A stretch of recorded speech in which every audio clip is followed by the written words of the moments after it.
I can say is I am very, very excited because my guests are two of the hottest names in the entire world of showbiz, past, present, or future.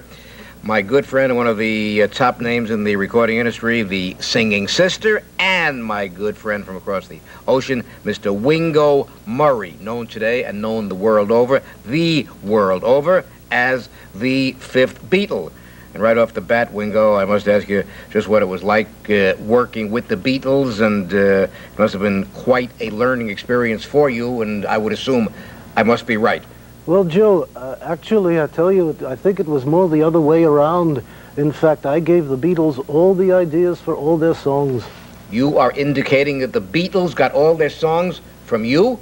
Yes, absolutely, Joe. Well, for example, do you remember the song from the Sgt. Pepper album called When I'm 64? Of course. Well, I was sitting with John one day, and we were arguing about just how tall Leonard Bernstein was.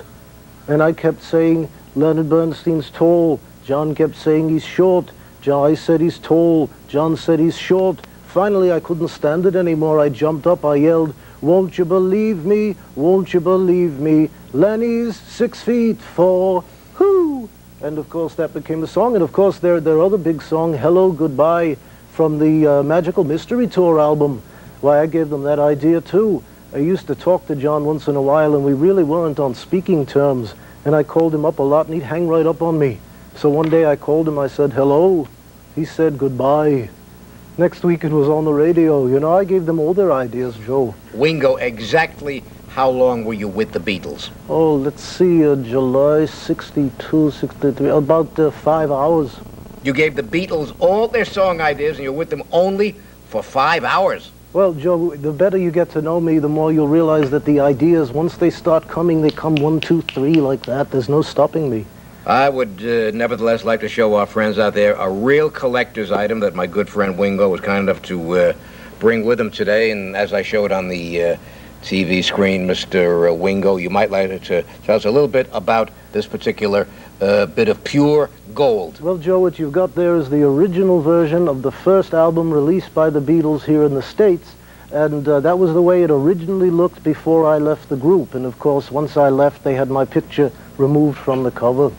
While we're on the subject, why did Wingo and the Beatles come to that sad parting of the ways? Well, Joe, I guess like anything else, you know, it's just they didn't want me in the group anymore. And, you know, I think they made a terrible mistake. I still do.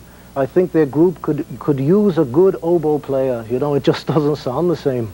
Wingo, Mr. Wingo Murray, there's been a great deal of debate over just who or whom first brought the Beatles to America. Sid Bernstein, the music impresario, claims that he was the first man to bring the Beatles to this country. And many people wonder, is that true, that Sid Bernstein brought them first to America? Yes, Joe, it's absolutely true. Sid Bernstein was the first man to bring the Beatles to America. Of course, he was working as a pilot for TWA at the time.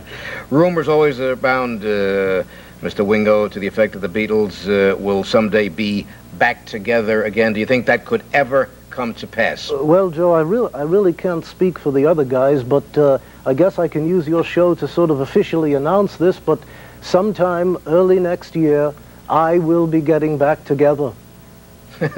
I can pretty safely say, therefore, or however, or nevertheless, that the Beatles are forever. Oh. Am I correct? Joe, I like to put it, the Beatles will be around as long as there's a record player and an ear.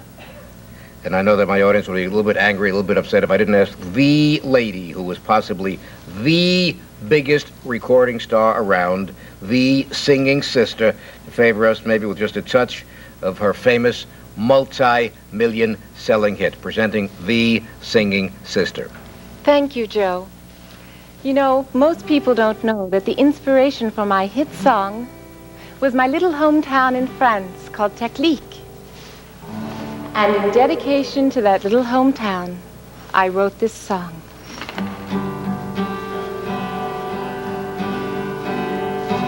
Technique.